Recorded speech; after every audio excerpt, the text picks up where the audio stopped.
Here's another show you can enjoy in the True Story FM family of entertainment podcasts.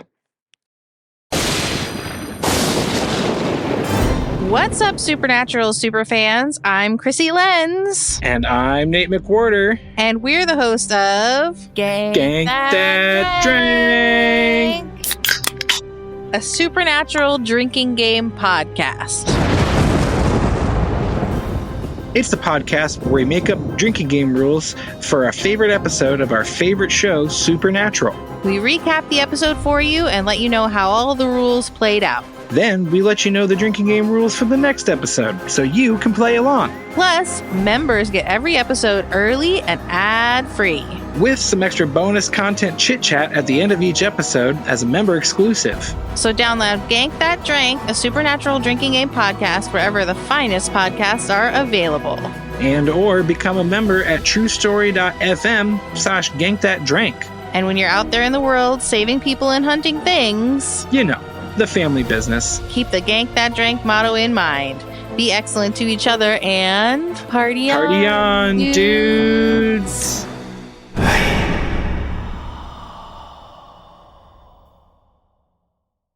Ever wonder where the devil got his horns? How about those cloven hooves? Or that pitchfork? Wasn't he an angel? No, he was a snake. No, he's the great red dragon. No, he's the beast. He's the prince of this world. Prince of darkness. Well, he's the prince of darkness. Good morning, star lovelies. One of my names is Lester Ryan Clark. And I sometimes go by Keenan Diaz. And we're the hosts of the brand new podcast, The Devil's Details. What comes to mind when I say Lucifer? How about Satan? What about just the devil? How did the big bad of the Western world end up with so many faces? Join us as we dig up, decipher, and deconstruct the devil's many forms throughout history. Take a guided tour with Dante through the 9 circles of hell. Or revisit Satan's angsty bad boy years in Paradise Lost. Learn the ins and outs of a Faustian contract. Easier than a 1099, but with a hell of a lot more fine print. Slither on over to The Devil's Details on True Story FM and join us in the diabolic discussion. Love and hisses. Mwah! Didn't Al Pacino play him in a movie? Are you sure that wasn't Robert De Niro? I could have sworn it was Tim Curry. That was Elizabeth Hurley. Didn't he go down to Georgia at some point? Hooked on you, baby, you're golden. Time moves, I never noticed. Just can't get enough. Got me wonderstruck. Hello, everybody, and welcome to Make Me a Nerd. I'm Mandy Kaplan, and it is my mission to break free from my mainstream shackles and perhaps trade in some bachelorette for some buckaroo banzai and explore the world of sci-fi and fantasy and all things nerd culture that I have been missing out on my whole life.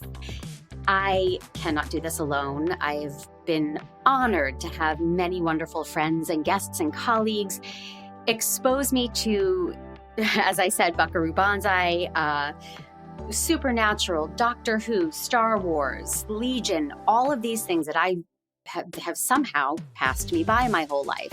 So imagine my sheer delight and excitement when perusing Instagram and I see that I know somebody who himself is writing kick-ass successful comic books. And I reached out and he said he would come on the show, and I'm going to let him tell you how we know each other, because frankly, I don't understand the connection. Ladies and gentlemen, this is my cousin? Quasi-cousin? Yeah, I Successful writer, Adam Rose. I wanted to say your name. Oh, comic book author, Adam Rose. Thank you. Yes, I know. I love that we're getting to do this together. I know. Our connection is, yes, somehow indirect cousins, if that's such a thing, or because it's like it involves both my dad's side and I believe your mom's side, and somehow there's like a Fox Rose connection as far as the generations past and how there was some integration that I'm not quite privy to. And there are a lot of toilets. There's a lot of plumbing and heating supplies behind this. And I know we are not related by blood at all, because there were moments in our young adult lives when our parents thought, what if Mandy and Adam got together? So I know we're not actually blood related. Right. Yeah. But here we are both living in Los Angeles. And you are, I'm blown away. Can I just brag about you? One of the reasons your comic books caught my eye is that Patton Oswalt just posted about your comics. Yeah, no, he's been he's a huge comic book person on his own, and he read one of my last ones called Corollary and was really nice, posting great things about it, and then Huge Detective issue 1 he got a hold of and was equally actually maybe more it exceeded anything I thought he might say about it, because I did kind of reach out again and say, hey, would you give this a read? And here we are. So it was awesome to have that happen. And some of these other like amazing creators in the comic book world have like read the first issue and been really supportive of it. So it's been great.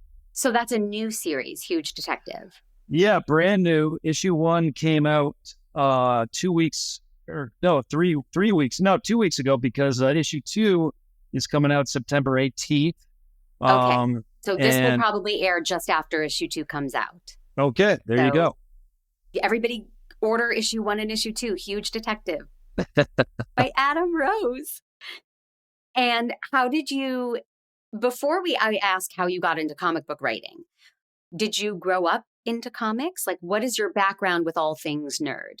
Oh, gosh. I mean, how deep does this river run, Adam Rose? It's a river with no bottom. I've been comic books since 10 years old. Like my grandmother, I think, sent the bunch to me at summer camp, and I just got hooked by the medium from then, and intimidated to go into comic book stores as a little kid, because back then comic book stores had a reputation for not being, I think things have changed a lot. That's a whole other episode. But I just initially like following my favorite superheroes, but all the way till today, I've been getting them every Wednesday. That's New Comic Book Day to people that don't know that sort of thing. I've been collecting them, and I love them for both the art, the storytelling, and just as an adult, I've kind of gone beyond just like superheroes for a long time now, and it's a passion. Yeah, it's deeply How big in my is your veins. Collection?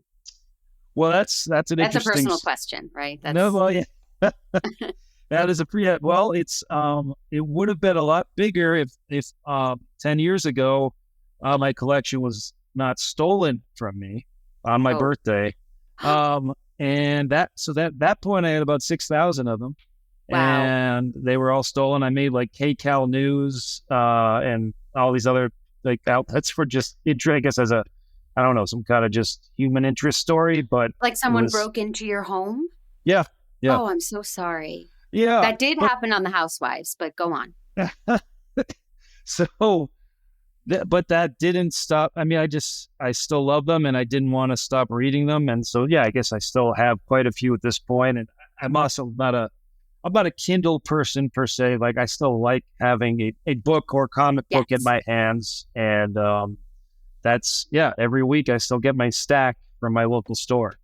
I refuse, especially with something with artwork, I refuse to use a Kindle. But I like my Kindle. It's great. But for Make Me a Nerd, I have been purchasing all hard copy, or, not hardcover, hard copies of these things so I can really get into it. The right Yes. one. Yes.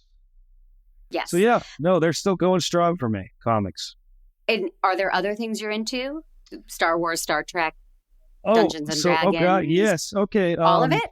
I mean, not all of it, but a lot of what you just mentioned, like Star Trek since I was a kid, Star Wars, absolutely. Doctor Who, I dip in and out. The entire Alien franchise. I mean, I just saw Alien Romulus. I just did Alien, so my last episode. Oh, wow. Okay. The second one. Yes. So Romulus takes place between the first and the second one, if you didn't know that. I do now, because I was nerdicated by my guest last week, Darnell Smith. Oh, excellent. Yes. So I'm aware.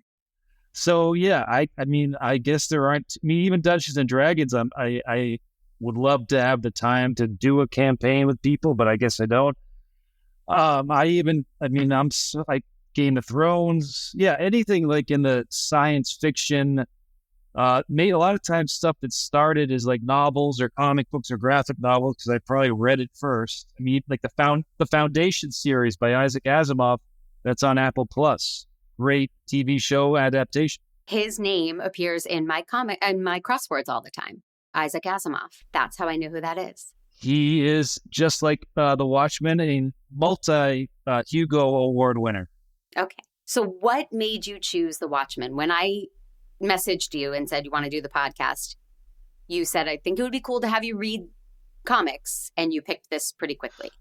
Yeah, it's fun. I thought about how quickly I did that, and it just felt like it's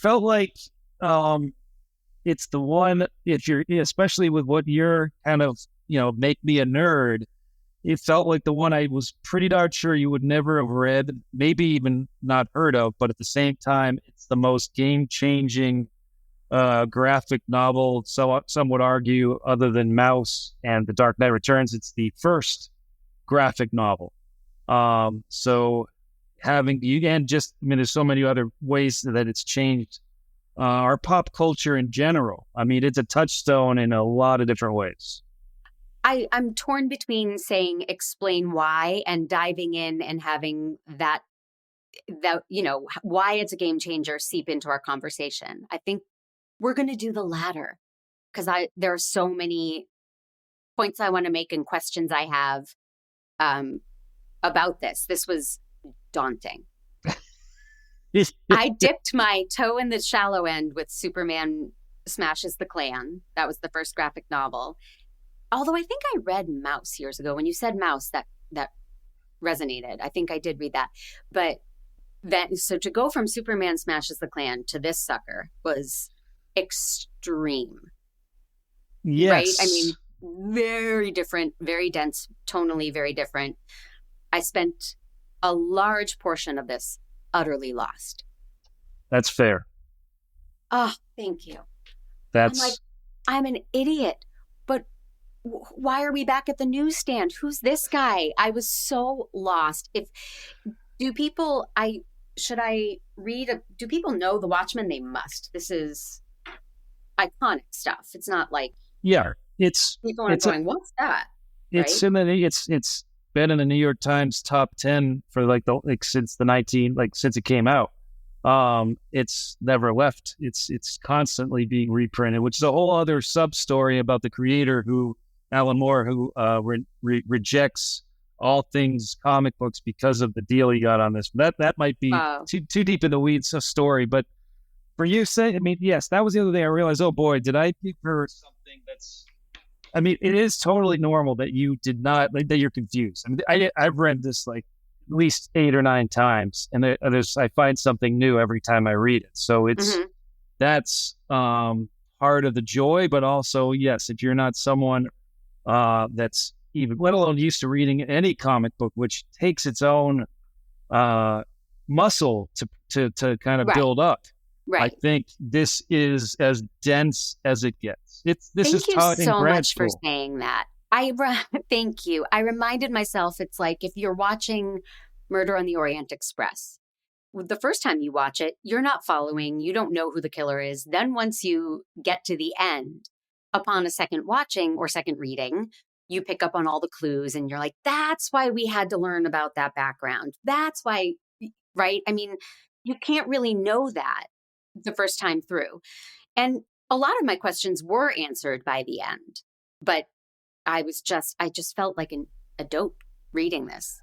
Yeah, I love how honest you are, because I think a lot of people, including myself, when I first read it probably 30 years ago, I probably wouldn't have admitted it, but that's the truth. The first time through, Alan Moore is a genius. Mm-hmm. And Ed Dave Gibbons, the artist. What they do here, every panel is intentional.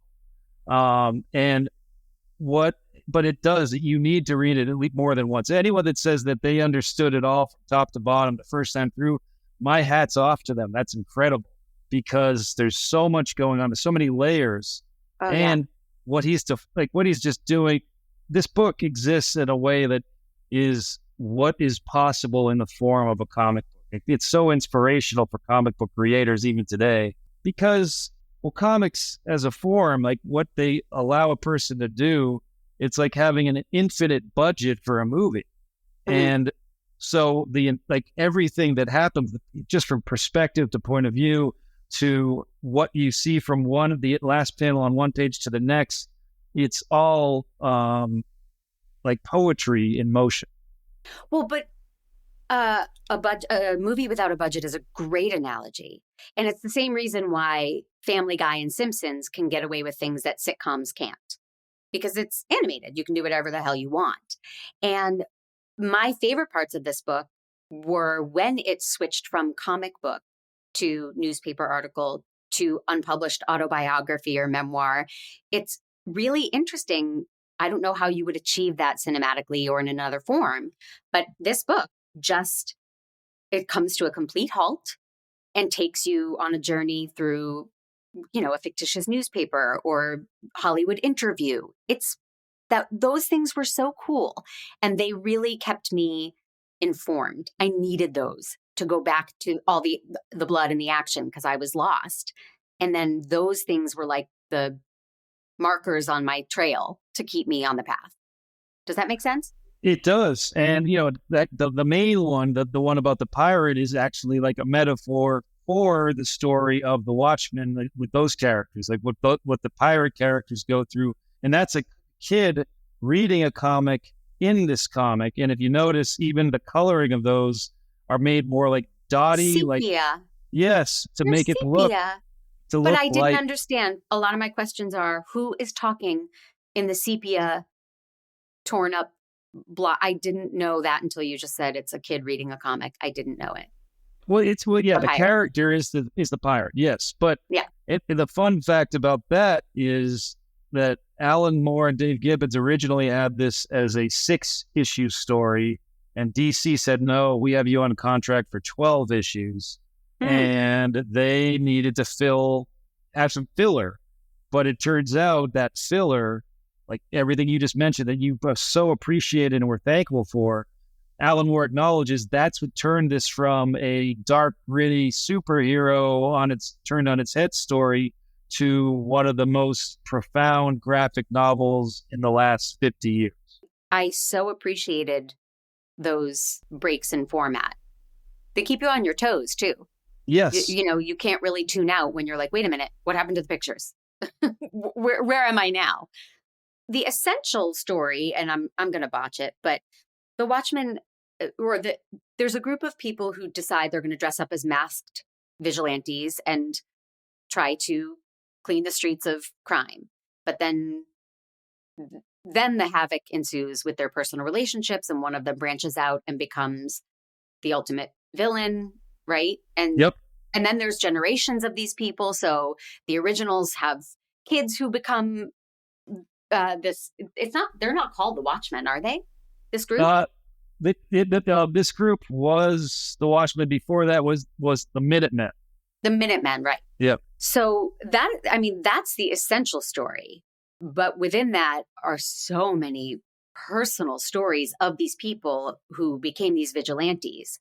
And they are adult. This is not something kids read, I hope. Well, it's funny. Back when, I don't know if yes and no. It is for adult, but kids were definitely reading it. I was probably like 16 or so when I read it, but even younger people did get their hands on it. But it's dealing with adult themes, of course, and it's also what it did that changed all of pop culture is what you touched on there about showing superheroes in this very raw human way. Was not explored to this level before, and Alan Moore explored it here and showing them as fallible and like trauma that they've had. Just even the Silk Spectre, like being the mother who was like assaulted, and then the daughter, both by the comedian. Just dealing with these kinds of horribly psychological scars for characters like that, as well as like Rorschach and his like abusive past and his mother. And all of these are layers that were never approached to this level by any stretch before this book. But what it did, for better and worse, is like the 90s and beyond. A lot of storytellers took just some bits and pieces of it and made like a dark kind of superhero world, just for the sake, like, today maybe you've seen or heard of The Boys. I've heard of it. So that's like an ultra violent superhero satire that would not necessarily exist without the Watchmen. Right. And things, we just watched Kick-Ass with Casey. Yeah. Something like that. I mean, Yes. This really, Kick-Ass owes its heart and soul to this, I think. That main thread of a story you were talking about with the mom who is a vigilante gets raped by Blake, who is the comedian, but his name is Edward Blake, right? Yes. Eddie Yep. Blake. That's right. Yep. And then bears a daughter who also becomes a superhero. Yep. That is not something that's almost like taking a telenovela and putting it into the superhero world. Right? Superhero relationships that I've seen are Superman and Lois Lane, and Batman and Catwoman, or Vicky Vale. They're sexy. They're light. They're frothy relationships, and people are making out in situations. This is very, very different. This Totally. this is raw, and it's, I think, part of what gave Alan Moore permission, quote unquote, to go this dark is he invented these characters. Initially, they were based on an IP that DC bought, and I'm blanking on the name of what they were, but it had characters like the Blue Beetle and Captain Atom and all these others. And they said, no, you can't use those because we know what you want to do with this story. That's too dark for them. So then he had to invent these characters.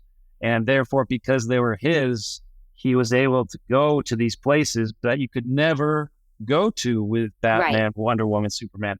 Right. Though maybe you'd argue that, and I almost thought about this as the other book I was going to have you do was Frank Miller's The Dark Knight Returns, which was, came out almost the same year. It's like, in like the span of a year and a half, it was The Watchmen, The Dark Knight Returns, and Mouse.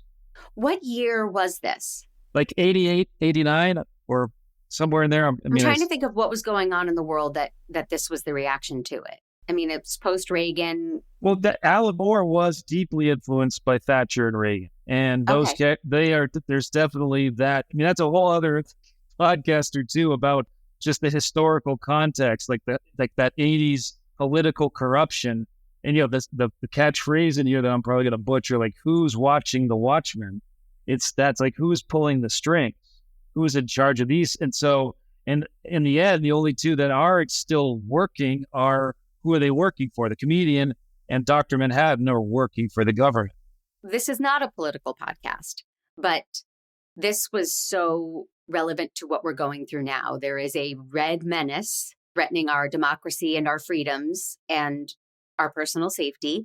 And as Democrats and people who believe in democracy, we must put on our masks and fight this. It just really rang true. But that wasn't going on when they wrote this. But it's the staying power of a story like this and how you could write a thesis and draw the parallels quite easily. I mean, if I can do it, and as I established, I'm a dope. But if I see it, this is absolutely timeless. And the warnings are the same.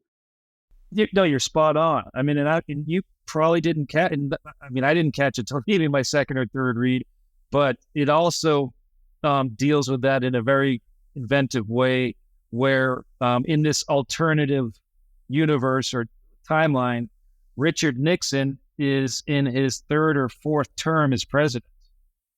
And as you pointed out, and I know, and I don't want to get political either, but we've had recent candidates and or former presidents kind of air quote joke about the idea of getting rid of term limits. Term limits. I know.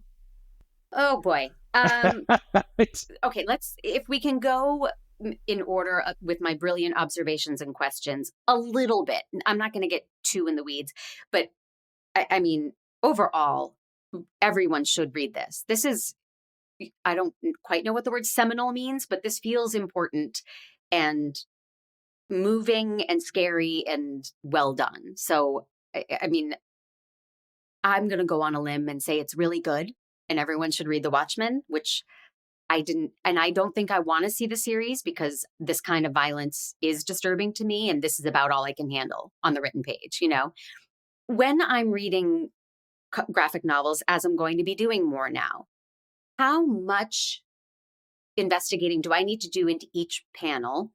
In that, sometimes there's just a character sitting at their desk and I'm looking at the desk. I love escape rooms, by the way. That's my jam. So I'm looking at the desk and I'm thinking, am I supposed to see that headline, or what does it say on their computer screen? And do you do that, or am I wasting my time? Because I got real sucked in to trying to find clues in panels from the background. I do that. And you said do. Carry on. Yes, I do. And I definitely do that for a book like this. But if you're asking, is that needed in every graphic novel you read? No. I mean, it depends on the art and style of the storytelling. Watchmen, absolutely. There are clues, all kinds of layered foreshadowing moments from page to page. Even the first page, if you go back after getting through it, it's all there. So, but is every graphic novel built like that? No. There are plenty that there's just necessary action sequences that we get to the next page. And it's just more of like reading like jazz, because it's like getting us like the beats of the action, the beats of a fight sequence or a romantic moment. It's not necessary to like see what is deep in the background of that panel. Right. It's world building. Yeah. But real quick, I'd had to tell you, because I heard you say it about the TV show. Just so you know, the TV show, that would be a whole other assignment with somebody maybe in the TV world, because that HBO series takes place after The Watchmen. It's its own thing. Oh. And in fact, people don't need to know this book at all. It's an extra layer, but the fact that you've read this, I promise you, it does deal with some trauma. In fact, it's without a spoiler, the show deals with that horrible Tulsa, what's it called? The attack on like Black Wall Street in Tulsa from like 60, 70 years ago. Why am I blanking on the name of that event? But anyway, it starts there. Okay. And Juneteenth is what we recognize for that. So, but then it takes place after this book happened, like in the present, and it's its own thing. It's one season. It's brilliant TV. That yes, if you've read this, it's great. But even if you haven't read it, it's great.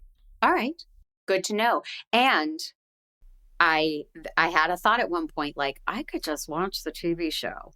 And I did the wrong side of my mouth to my microphone. And tell Adam I read the whole book, because just time-wise, I was struggling. I'm like, am I going to get through it before we record? And I didn't want to say, hey, no spoilers, I only got through 200 pages, But no, I read the whole thing, but we all did Cliff Notes once or twice in high school, right? I mean, I thought about cheating and just watching the show. That would have backfired big time from what you're telling me. Though it's, another side avenue to go here that's fascinating is there's the Zack Snyder movie that is this book. Oh. And there's the very recent animated part 1 just was released. Like they're doing it in multiple parts that people say is very close to this, all of which Alan Moore despises because he never wanted to see this as anything but the comic. Yeah. And he wanted the rights back to this, but because in his contract, he said, because they didn't know this was going to be so big, him and Dave Gibbons with DC Comics said, okay, we get the rights back when you stop printing it. Mm. And that's never going to happen. Never because happen, it's, right. Yeah.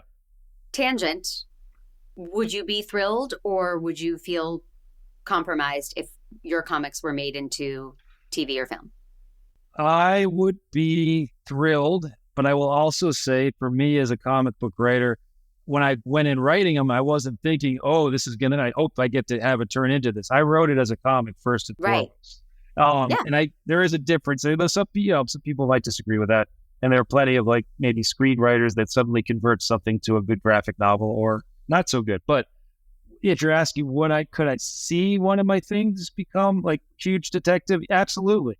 With the right care, the right hands, sure. And that'd be great. And I would hope to be like, have a say in how that goes, which is something Alan Moore has no say. Yeah, I mean, there's a purity when you create something, and I've created my show Miscast, and it's pure and it's small and it brings joy and it raises money for charity. And I have so many suggestions over the years. You know what you should do? You should franchise it. You should make it this. You should make it bigger. You should, branch out. And I'm really not interested. I really want it to be this small thing that brings joy to people and just keeps doing its thing. Well, that's It'll amazing. taint it. Yeah. Right? If you take it and you branch out into something else, it could fail. And then that taints the original entity, I think. Yeah. No, I think that's a risk all the time. Yes, absolutely. So thank you for guiding me in my, I'm still learning, like you said, it's like learning a new language. Reading a graphic novel is different. It really is. And that's, it takes time. It's a muscle as much as it's your mind. And there are some people that get frustrated. And that's the thing. Like, I am such a proponent of comics for everyone. And for the listeners that you have, I'm going to just go on a limb that some of them might automatically think only capes and tights, masks and superheroes and violence. Watchmen is all of those things, yes. But let me just say, there is a comic out there for everyone. There are romance comics. There are comics about like sports. There's memoirs that are brilliant, like about the civil rights. There were like award-winning March, Volume 1 and 2. So there's so much out there. Right, of course. Yeah. Talking about the formatting, why are some words bolded? Lettering is an art form in itself. And sometimes the letterer might choose it, or the writer might tell the letterer, I really want this emphasized. It's never willy-nilly. So that's, I guess, my short answer to you is it is another visual cue that something you should be paying a little bit more attention to it. Isn't it like giving an actor a line reading and you just don't do that? So, yeah, I was thinking that as well, but I feel like in comics it's different because, your faces are static. There's that particular moment so in a way, I think it's also the magic of a comic because it somehow makes it move in your head. Mm-hmm. Okay. I think sequential art, the comic book form, is a magical thing with that combination of elements. So having that lettering and bolding or italics or all caps, or even the font, like, Thor, a Norse god, has his own kind of like Nordic looking like shape to his lettering sometimes. Like all of that plays with the visuals as well. Okay. Not to mention sound effects, which are most, onomatopoeia. Right. So right. I think you're right. In the acting world, that's a no-no. It's lazy or something. In a comic world, it's actually smart if done well. I'll buy that. The defense rests. That doesn't apply. Okay, my first impression is that these people on page 31, they go to dinner at 9:30 p.m. Who the hell can go to dinner at 9:30 p.m.? Well, no, Mandy, didn't you ever spent time in New York City? Yes, I did. But now I'm reading this and I'm like, oh, well, this is wholly unbelievable that anyone would go to dinner at 9:30 p.m. No, sir. Back in my day, I will defend the 9:30 without kids. Absolutely. Without kids in a city, yes. Well, you're an animal and it's wrong. I have a reservation for 5:45 tomorrow. Oh, stick a fork in you. Is it at Chuck E. Cheese? Say it's at Chuck E. Cheese. No, well, I think our Chuck E. Cheese days are in the past. We're more on the Dave and Buster's level. I'm down with the Dave and Buster, with the D&B, as the kids say. One of my favorite things that I'm getting a lot of exposing myself to, I'm not supposed to say exposing myself. Sorry, Megan. But when exploring nerd culture, there's a lot of historical reference. Like you said, Nixon is in this. And so when we're in the Hollis Mason book in the beginning, this is a memoir he was writing, which I loved because it talked about how he started to want to become a masked vigilante, which was fascinating. And it was old timey. And they were talking about, I know The Shadow was a real serial radio show. Was Doc Savage? Is that a character from The Shadow? So then I love that. Then you're like, wait a minute. Am I reading something real here? Like, is Hollis Mason a person? And it blurs the lines of reality and fiction. And I love weaving in real history or real pop culture reference or any of that. No, Doc Savage is another pulp character that, just like The Shadow, and The Shadow was both, yes, radio serials as well as comics. Both him and Doc Savage, they've sometimes crossed over together. Doc Savage is more like a Johnny Quest kind of hero, like just a super scientist kind of guy that's inspired all kinds of modern, like Marvel and DC characters. Gotcha. In the Hollis Mason book, my big LOL was, he said, okay, there it is. I dressed up as an owl and fought crime. And it was all period. And I just was so charmed. And then I was bummed that we didn't get to keep reading the Hollis Mason book. I liked all the other stuff, but now I want to read. Don't suppose there's a spinoff of just the Hollis Mason book. Well, there are spinoffs, but not, and they do touch on him lightly in those spinoffs that Alan Moore is very upset about existing. But no, it's also like, what you kind of touched on there is, I think, a bigger message in here is, why would someone put on a mask? And it's because of the freedom they get with that mask. And it's being untouchable in a way. And of course, that's, in reality, it's also about, like, what is your identity in life? Who are you, and how do other people see you? Yes, and I'm bringing out our improv training. There's anonymity. You put on a mask and a cape and no one knows who you are. And I'm afraid in this climate to wear my Make Jail Great Again sweatshirt in public. I'm actually afraid. And that's a terrifying thing. But, so if these people were thinking, I want to go out there and make a statement, but I don't want to be known for it, this was a great way for them to do that, to fight for what they believe in with anonymity, and you said freedom, but it's just interesting. I would wear a mask and my Make Jail Great Again sweatshirt. No, that's a great point. I guess that's things, it's complicated. You're right. There's, even at the time that this exists, or when this book was made, it was complicated, but it seems like even more so today. Getting to represent yourself publicly today seems very complicated and very, maybe this is getting too deep in the weeds, but it feels to me like not only is it all of the geopolitical events that are going on in the world, but also people coming out of our couple of years of COVID, like, people are just, their fuses are as short as humanly possible. Yeah, we could use some masked crime fighters at this point. On the lighter side of it in the book, well, maybe this is me. Well, I don't want to get in trouble for this, but I'm going to go with it anyways. Fuck it. Oh, pardon my French. That's okay. Silk Spectre and the Owl, when they have their romantic interlude, and I think Alan Moore actually, he wasn't trying to be humorous here. He was saying something about a person's, like, psychological needs, like, at the Night Owl, he couldn't have that relationship, that intercourse, without being in the mask, because something about his own identity was clouded. Absolutely. That could represent a million things. You can't do it without a drink. You can't do it without, right.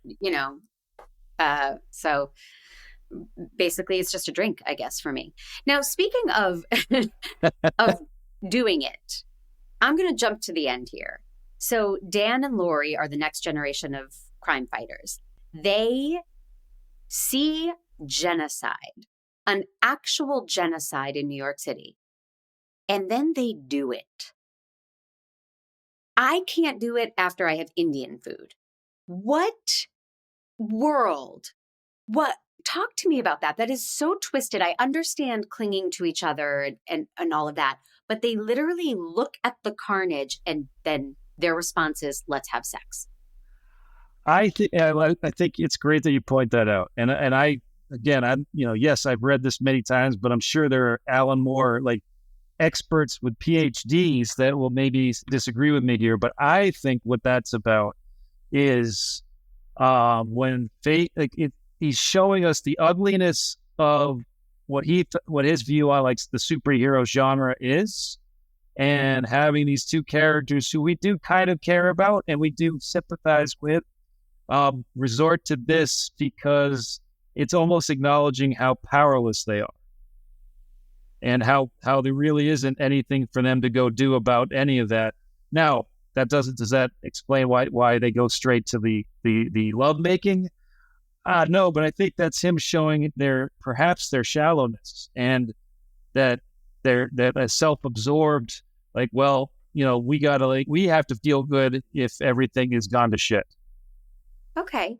I thought, and this could be stupid, but I thought maybe that it was like, well, then we have to repopulate the planet or make our, right? I mean, slow going, but that was their way of making a difference. But and then the whole you bring up the genocide, and Ozymandias, his whole plan there is, well, how am I gonna? His goal, just like Thanos in Avengers Endgame, and I'm sure there's a direct correlation, and I'm sure like there's people that created Avengers Endgame would say, oh yeah, that's inspired from the Watchmen. Because Ozymandias says his defense of this is, well, if I kill a whole bunch of people and they think it's an alien, then that's going to bring everyone together. The Cold War will be over. We're all going to think there's this external threat. And we all have to come together to fight it. And that's actually going to create world peace. And just like in Marvel, the Avengers Endgame, Thanos is like, well, I'm going to kill off half the universe because we don't have enough for everybody. So in a way, I'm creating universal peace. Sure. Never seen the Avengers, never seen a Marvel movie, but I believe you. But to me, the sitcom version is when the kid fakes getting the flu so that the parents are fighting and they'll get back together because the kid is faking the flu. Or, the kid gets injured, so the parents are gazing at each other over the bed in the hospital, right? Yeah. Yes. So if you could put everything into 80s sitcom terms for me, I would be very grateful. So it's when Al. Yeah. Adam Rose, I have gotten no attention or validation for my screen name in this StreamYard. Could you tell the people what my screen name is if you look down at the little, where you see my little box? I'm looking everywhere. I don't see your name anywhere. So normally I log in as Mando Calrissian. Oh, no, I don't. But today only I am Ozymandy. Yes. Oh, well, I would have loved to have commented on that. That's wonderful. What are you, Adam Rose? Huge what? Oh, no, I've been on some like comic book podcasts, and like they always want me like mention the name of the comic. So yes. I want to pat myself on the back again. As I said, we were watching Kick-Ass, and I feel like I've made some nerd progress because sounds like it. A little bit through the movie, you just see some bad guys running down the street, sweating and panting, and they're running. And Jer said, who the hell are they? And I was like, I get this. We're going to learn who they are, but we got to flash them on the screen a few times so we're curious, and then all will be explained, which I learned from reading The Watchmen. I can't tell you how many times I was like writing my notes, and I'm like, Adam, who is this person? And then if I just take a breath, 30 pages, 60 pages. Oh, that's who they are and how they are, interwoven into this narrative. So that was my, I wrote, this is making me a better Mandy. No, I think that's great because, in your 80s sitcom terms, when you're already very exposed to it, I'm sure you're writing in your own writing. It's the A, B, and C plot. That's what you're getting there. And they're all just weaving together. It takes maybe a little more percolating in something like The Watchmen.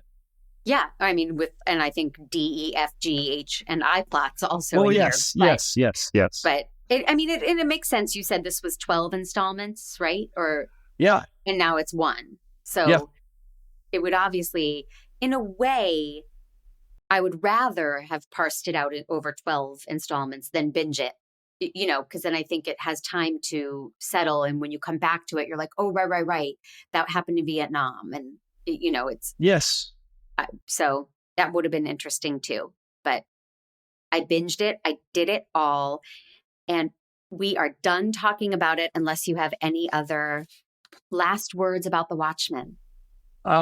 Just how it's inspirational, but also dense. So I think I'm proud of you. I think you did a great job for a first round. And I think you and Jeremy might enjoy, maybe he's seen it, but the Watchmen HBO series, I think you will thoroughly enjoy. I will give it a shot. Why not? I think I have HBO these days. Do you do the thing with streamers where you drop them and pick them back up based on what you're watching? So I think we have HBO right now because I think that's Doctor Who. I think I got it to watch Doctor Who. That's Disney. Don't correct me on my own podcast, Adam Rose. Make Me a Nerd is a production of True Story FM, engineering by Pete Wright. My theme song is Wonderstruck by Jane and the Boy. Please reach out to me on social media, on Instagram, at Mandy_Kaplan_Clavens, both with Ks. And if you're listening on Apple Podcasts, please write me a review. You can reach out, ask a question, engage that way. If you're listening on other platforms, hit that 5-star, hit that follow. That's how this gets to keep going. You can also, if you're feeling inspired, go to makemeanerd.com and hit the join button. And $5 a month gets you more bonus content like you're about to get from Adam Rose, more access to me, and more fun stuff. So I appreciate you all listening and supporting Make Me a Nerd. Adam Rose, where can everybody find you? I finally built my own website. Well, I had help, but adamharryrose.com. And then Instagram at ShazamCap. Shazam and then CAP. Those are two big places to find me. And I'm on that Z or Twitter or X thing that we have still going barely. And isn't there a Blue Sky? Isn't that? Yes. Yep. Yeah. Are you on that? I am Blue Sky. Yeah, that's my name's actually that one. Adam Harry Rose is on there, so that's a good place. I'm still getting used to the Blue Sky. And yeah, my Huge Detective issue 2 comes out September 18th. And I guess if you don't mind a super mini plug, I've been invited to do a signing at Pulp Fiction Comics in Long Beach on Saturday the 14th, and then I'll be at City Walk on the 18th. But people, that will be in the past. Oh, that's in the past. So, sorry, suckers, you missed a chance to meet Adam Rose and get your stuff signed. Wait, when are you at City Walk? The 18th or the 14th? The 18th. The 18th. All right. Will you text me that one? Because we might be able to go to that one. Oh, cool. Yeah, absolutely. Hey, let's make plans on my podcast. Yeah. That does it for us. And I can't remember what I have coming up next recording. So it's a mystery and you will all have to join me. I know I've been reading Dragonlance, the D&D novel, or it's D&D adjacent, I guess. I have that coming up. So, hey everybody, it's Pete. It's not Dragonlance next week. Dragonlance is a book. Mandy needs all kinds of more time to do that. Instead, it's The Last Starfighter with special guest from True Story FM, Andy Nelson.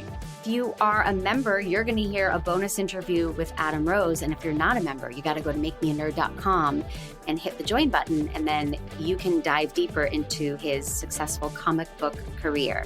Thank you for listening.